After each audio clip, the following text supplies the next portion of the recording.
ஆயுஷ் வச்சதுக்காக நான் உங்கள் ஆனந்தன். தினமலர் நாளிதழில் வெளிவந்த செய்தி ஜூன் 22ஆம் தேதி வந்திருக்கு. ஆசிரியர்களுக்கு இணைய வழியில் கவுன்சிலிங். மிக முக்கியமாக யாருக்கு சொல்கிறாங்கன்னா, அரசு உதவி பெறும் தொடக்க மற்றும் நடுநிலைப் பள்ளி உபரி ஆசிரியர்களுக்கு கலந்தாய்வு இணைய வழியில் நடைபெறும் என தொடக்கல்வி இயக்குனர் உத்தரவு. இது சென்னை உயர்நீதிமன்றத்தின் தீர்ப்பின் அடிப்படையில் தான் இந்த கவுன்சிலிங் நடக்குது. இந்த விஷயத்தில் நாம் அரசாங்கம் என்ன சொன்னாலும் அதில் காம்ப்ரமைஸ் ஆகிற மாதிரி தோணலை, சரியில்லை. நீதிமன்றத்தின் உத்தரவு என்ன வருது அப்படின்னா, தமிழக அரசின் நிதிநிலை அறிக்கையின் அடிப்படையில்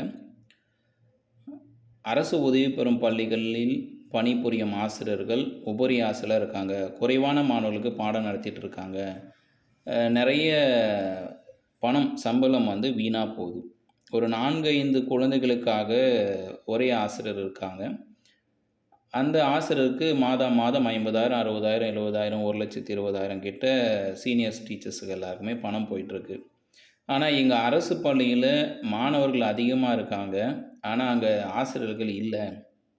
அப்போது குறைவான மாணவர்களை வச்சுக்கிட்டு அதிகப்படியான சம்பளம் பெறுகிற ஆசிரியர்கள் இருக்காங்க.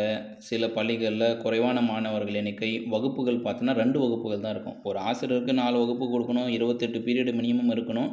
ஆனால் சில ஸ்கூலில் பார்த்தீங்கன்னா 3 வகுப்புகள் தான் போகிறாங்க. 18லேருந்து 20 பீரியடு தான் கணக்கிலே வருது போல். மீதியெல்லாம் இவிஎஸ், எம்ஐ அந்த மாதிரி ஏதோ ஒன்று பண்ணுறாங்க. இதனால் என்ன ஆகுதுன்னா, அதிகப்படியான சம்பளம் பெற்று குறைவான பணி செய்கிறார்கள்ன்றது அரசாங்கத்துக்கு தெரிய வந்திருக்கு. இது நம்முடைய நிதிநிலை அறிக்கையின் அடிப்படையில் சம்பளம் வழங்கும் துறை இவங்கெல்லாம் சேர்ந்து என்ன பண்ணியிருக்காங்க, நீதிமன்றத்தை நாடும் பொழுது அதற்கான வழிமுறைகள் தான் இது. அரசு உதவி பெறும் பள்ளிகளில் இருக்கிறவங்கெல்லாம் கவர்மெண்ட் ஸ்கூலில் எங்கெல்லாம் ஸ்ட்ரென்த் அதிகமாக இருக்கோ அங்கெல்லாம் நாங்கள் யூட்டிலைஸ் பண்ணிக்கணும். ஏன்னா அரசாங்கத்தோட பணம் தான் அவங்களுக்கு போகுது. அப்போ அதிகப்படியான மாணவர்கள் இடத்துல இவங்க மாற்றுப்பணி செய்யட்டும். 3 வருடங்களுக்கு மாற்றுப்பணி செய்யறதுக்கு அனுமதி கொடுத்துருக்காங்க. 3 வருஷத்தில் 1 வருஷத்துலேயே கூட திரும்பவும் அதே ஸ்கூலுக்கு போயிடலாம். இந்த வருஷம் மாற்றுப்பணியில் வெளியில் வராங்க அப்படின்னும் பொழுது, அதே அரசு உதவி பெறும் பள்ளியில் மாணவர் எண்ணிக்கை அதிகமாகிடுச்சுன்னா திரும்ப அங்கே போயிடலாம். 2வது வருஷம்னாலும் சரி, 3வது வருஷம்னாலும் சரி.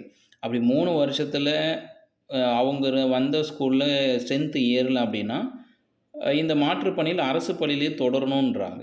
இதுதான் ஏற்றுக்கொள்ள முடியாத ஒரு விஷயமாக இருக்குது. அடுத்து இன்னொரு விஷயம் என்ன அப்படின்னா, இந்த அரசு உதவி பெறும் பள்ளியிலேருந்து மாற்றுப்பணிக்கு வரவங்களில் எத்தனை பேர் ஆசிரியர் தகுதி தேர்வில் தேர்ச்சி பெற்றிருப்பாங்கன்ற ஒரு அறிக்கை வரல.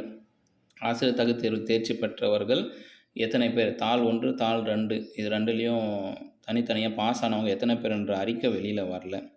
பாஸ் ஆனவர்கள் குறைவு, பாஸ் ஆகாதவங்க தான் அதிகம். அப்புறம் அரசு பள்ளிக்குள்ளே வரும்பொழுது நமக்கு 3 விதமான கேட் இருக்குது. நிறைய கேட் இருக்குது. அதில் முதல் கேட்டு தமிழ் தகுதித்தாள் தேர்வில் பாஸ் ஆகிருக்கணும். அப்புறம் ஆசிரியர் தகுதி தேர்வில் பாஸ் ஆகிருக்கணும். அதுக்கப்புறம் நியமன தேர்வில் பாஸ் ஆகிருக்கணும். அதையும் தாண்டி அந்த கம்யூனிட்டி ரோஸ்டருக்குள்ளே வரணும். இவ்வளவு தடைகளை தாண்டி தகுதியான ஆசிரியர்கள், திறமையான ஆசிரியர்கள் எத்தனையோ பேர் சர்டிஃபிகேட் வெரிஃபிகேஷன் லிஸ்ட்டில் இருக்காங்க. சர்டிஃபிகேட் வெரிஃபிகேஷன் லிஸ்ட்டில் இடம் பெறலைனா கூட அதிகப்படியான மதிப்பெண் எடுத்த தகுதி வாய்ந்த ஆசிரியர்கள். சர்டிஃபிகேட் வெரிஃபிகேஷன் போன ஆசிரியர்கள் ஒரு புறம் இருந்தாலும் சர்டிஃபிகேட் வெரிஃபிகேஷன் பண்ண முடியல. ஏன்னா பணியிடங்கள் 3192 தான் பிடியில். அதே மாதிரி எஸ்ஜிடி பார்த்தா 1768 தான்.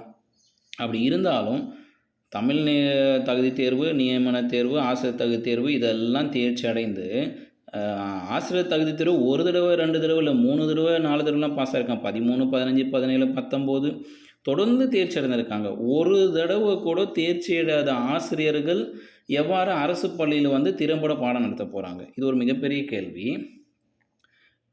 அரசு உதவி பெறும் பள்ளியில் மாணவர் சேர்க்கை குறையுது அப்படின்னா, அப்போது அங்கு பணிபுரிகிற ஆசிரியர்களோட கல்வியின் தரம், கற்பிக்கும் திறன், கல்வியின் தரம், அதுக்கப்புறம் தேர்ச்சி விகிதம் இதெல்லாம் கருத்தில் கொண்டு தானே மாணவரோட சேர்க்கை குறைஞ்சிருக்கும். அப்போ தகுதி தேர்வுல தேர்ச்சி அடையாத காரணத்தினால், அந்த இடத்துல வந்து சரியான திறம்படமையான ஒரு கற்பித்தல் இல்லாத நிலையில தான், அரசு உதவி பெறும் பள்ளிகள்ல, பல்வேறு பள்ளிகள்ல மாணவர் சேர்க்கை வந்து குறைஞ்சிருக்கும். இத வந்து இப்போ ஓய்வு பெற்ற நீதிபதி சந்துரு ஒரு அறிக்கை குடுத்தாரு இல்லைங்களா? பள்ளிகளில் உள்ள சாதி பெயர்கள் மாற்றணும், இதெல்லாம் நீக்கணும். ஒரு ஸ்கூல்ல 3 வருஷத்துக்கு மேல ஒரு டீச்சர் ஒர்க் பண்ணக்கூடாது. குறிப்பிட்ட சமுதாயத்தை சார்ந்த ஊர்ல வந்து குறிப்பிட்ட சமுதாயம் சார்ந்த ஆசிரியரே தலைமை ஆசிரியர் இருக்கக்கூடாதுன்னு ஒரு சந்துரு நீதிபதி குடுத்த அறிக்கை மாரி, இத வந்து ஒரு ஆய்வுக்கு உட்படுத்தியே ஆகணும். அரசு உதவி பெறும் பள்ளிகளில் மாணவர் சேர்க்கை ஏன் சரிகிறது? இதற்கு காரணம் என்ன? தனியார் பள்ளிகளோட வளர்ச்சியா? இல்ல அரசு உதவி பெறும் பள்ளிகளில் ப பணிபுரிகின்ற ஆசிரியர்கள் தகுதி தேர்வில் தேர்ச்சி அடையாமல் பணி செய்திருக்கும் தன்மையா? இல்ல தகுதி தேர்வில் தேர்ச்சி அடைந்தும் கற்றல் கற்பித்தல் திறனில் வந்து கவனம் செலுத்தாமல், அதில அந்த மாணவர்களோட முன்னேற்றமோ, இல்ல பள்ளிகளினோட இன்ஃப்ராஸ்ட்ரக்சர் டெவலப் பண்ணாம இருக்கிறதோ, இது பல்வேறு காரணங்கள் இருக்கு. இதெல்லாம் கூர்ந்தாய்வு செய்து, இதற்கான ஒரு அறிக்கை வெளியிடும் பொழுது தான் இதற்கான தீர்வு கிடைக்கும் என்பது ஆயிஷா நியூஸ் 24/7 வழியாக கொடுக்கப்படுற ஒரு தகவல்.